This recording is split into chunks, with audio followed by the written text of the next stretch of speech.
Hello नमस्कार दोस्तों, Ravi online classes में आपका स्वागत है। आज हम इस वीडियो में देखेंगे science railway ALP technician question. पहला क्वेश्चन है, किसी रेडियो सक्रिय वस्तु में उत्सर्जित अल्फा किरणें हैं। तो किसी रेडियो सक्रिय वस्तु में उत्सर्जित अल्फा किरणें हैं, वह होता है हीलियम नाभिक। हीलियम नाभिक। अल्फा किरणें दो प्रोटॉन तथा दो न्यूट्रॉन कणों से मिलकर बना होता है। अल्फा किरणें दो प्रोटॉन तथा दो न्यूट्रॉन से मिलकर बनी होती है तथा यह हीलियम नाभिक को प्रदर्शित करता है। अल्फा किरणें को हीलियम 2+ या हीलियम इतना को निरूपित करता है। बात होता है हाइड्रोजन परमाणु के नाभिक में। हाइड्रोजन परमाणु के नाभिक में सिर्फ एक प्रोटॉन होता है और कोई भी न्यूट्रॉन नहीं होता है। हाइड्रोजन परमाणु के नाभिक को प्रोटॉन कहा जाता है।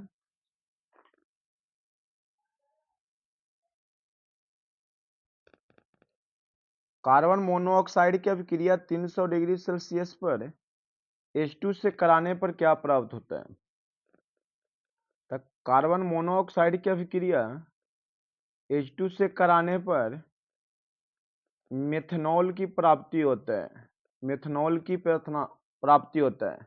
मेथनॉल बनता है दोस्तों। क्या बनता है? मेथनॉल की प्राप्ति होता है। Option number B right answer होगा।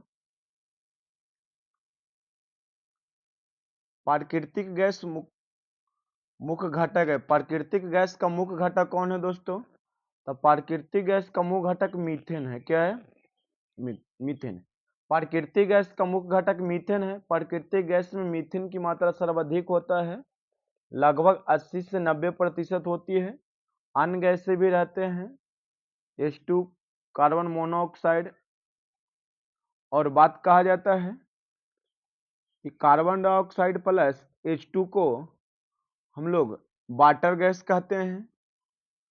कार्बन मोनोऑक्साइड प्लस N2 को प्रोड्यूसर गैस कहा जाता है, याद रखिएगा। निम्नलिखित अभिक्रिया में कितने अलग उत्पाद संभव है? इस अभिक्रिया से कितने उत्पाद बने हैं? तो इस अभिक्रिया से ओनली फॉर 1 उत्पाद बने हैं।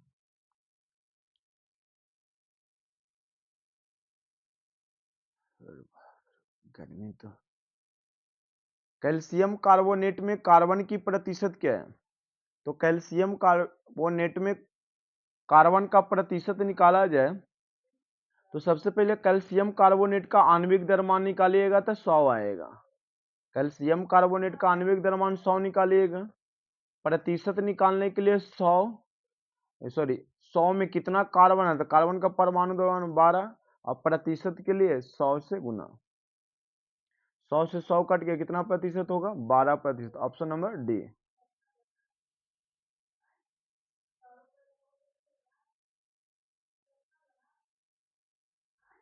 क्वेश्चन नंबर 6 देखिएगा। इलेक्ट्रॉनिक विन्यास के संबंध में निम्न में से कौन सा बिंदु सही है? यह किसी परमाणु के कोषों में इलेक्ट्रॉन की व्यवस्थापन है। हाँ, सही है। यह उपकोषों में इलेक्ट्रॉन का व्यवस्थापन है। यह किसी परमाणु के कक्षों में इलेक्ट्रॉन का व्यवस्थापन। हाँ, सही है। ऑप्शन नंबर डी तीनों सही है। ऑप्शन नंबर डी होगा राइट आंसर। बात्या भट्ठी में उत्पादित लोहा है।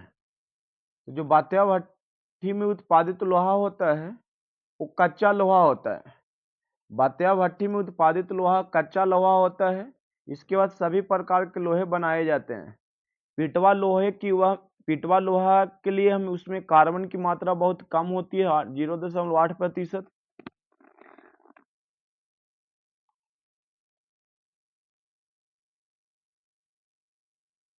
अम्लीयता कम करने के लिए उपयोग की जाने वाले एलुजेल गोली में क्या होता है? एलुजेल गोली में क्या होता है? तो अम्लीयता को कम करने के लिए अम्लरोधी पदार्थों का उपयोग किया जाता है। प्रयुक्त अम्लरोधी बेकिंग सोडा होता है। बेकिंग सोडा होता है। सोडियम बाइकार्बोनेट होता है। इसे सोडियम हाइड्रोजन कार्बोनेट या सोडियम बाइकार्बोनेट भी कहते हैं, किंतु एलुलोज की गोली में अम्लयोधी पदार्थ एल्युमिनियम हाइड्रोक्साइड होती है, लेकिन एल्युमिनियम हाइड्रोक्साइड होता है, तो क्या होगा? ऑप्शन नंबर इसका डी राइट आंसर होगा। एक घूर्णनी फ्लाई व्हील का आरपीएम निम्नलिखित द्वारा मापा जाता है। तो दोस्तों, एक घूर्णनी फ्लाई व्हील का आरपीएम स्ट्रोबोस्कोप द्वारा मापा जाता है, स्ट्रोबो द्वारा मापा जाता है। गर्मी बहुत है दोस्त।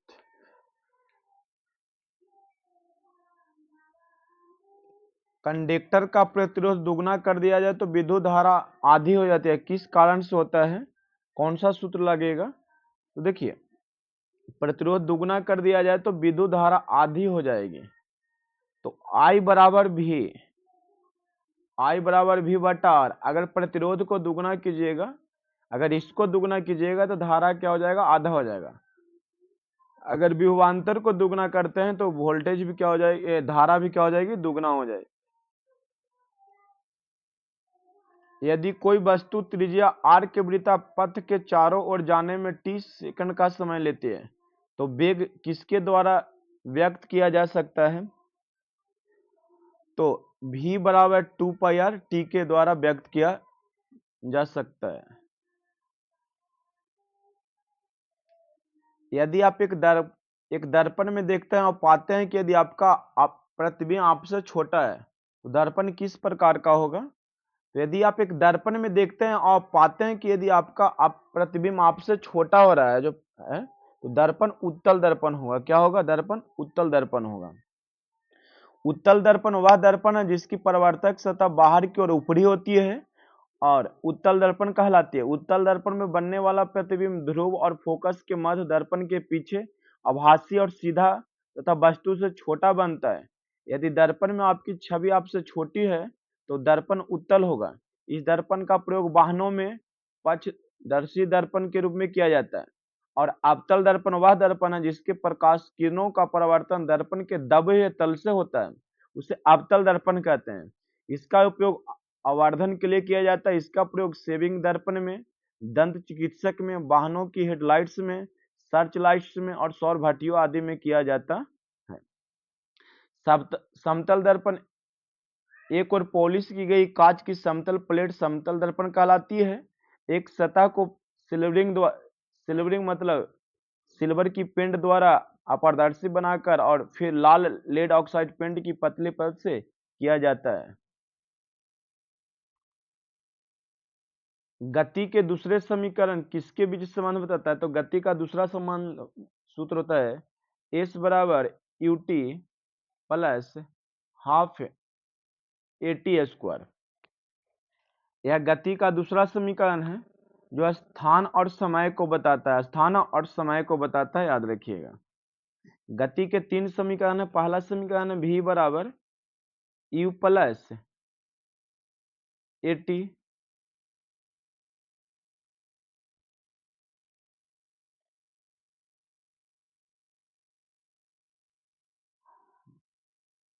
आंधी के आगमन के पूर्व बैरोमीटर के पारा का स्तर क्या होता है? तो जब आंधी आने की संभावना होता है तो पारे समान स्तर से नीचे गिर जाता है। वायु का प्रवाह उच्च वायु दाब से निम्न वायु की दाब की दिशा में होता है। आंधी तभी आती है जब निम्न वायु दाब क्षेत्र विकसित होता है। आंधी आने से पहले बैरोमीटर में पारे का स्तर निम्न वायु दाब दर्शाने के लिए नीचे चले जाता है। बैरोमीटर एक ऐसा उपकरण है जिसका उपयोग किसी विशेष वातावरण में वायुमंडलीय दाब को मापने के लिए किया जाता है। कंप्यूटर की संपादन क्षमता को मापने की इकाई क्या है? तो MIPS। एक ट्रांसफार्मर कार्य करता है। एक ट्रांसफार्मर अनिवार्य प्रेरण के सिद्धांत पे कार्य करता है। ट्रांसफार्मर उच्च विभव को निम्न विभव में और निम्न धारा को उच्च धारा में बदलने का कार्य करता है। यह अनिवार्य प्रेरण के सिद्धांत पे कार्य करता है। एक प्रकार के अलैंगिक प्रजनन को पहचानने जिसमें जड़ें, तने और पत्तियां जैसे पौधों के कुछ हिस्सों के माध्यम से प्रजनन शामिल है, तो इसे वानस्पतिक प्रजनन कहा जाता है। इनमें कौन सा एक सेप्रोट्रोफ है? इनमें से कौन सा एक सेप्रोट्रोफ है? तो कुकुरमुत्ता।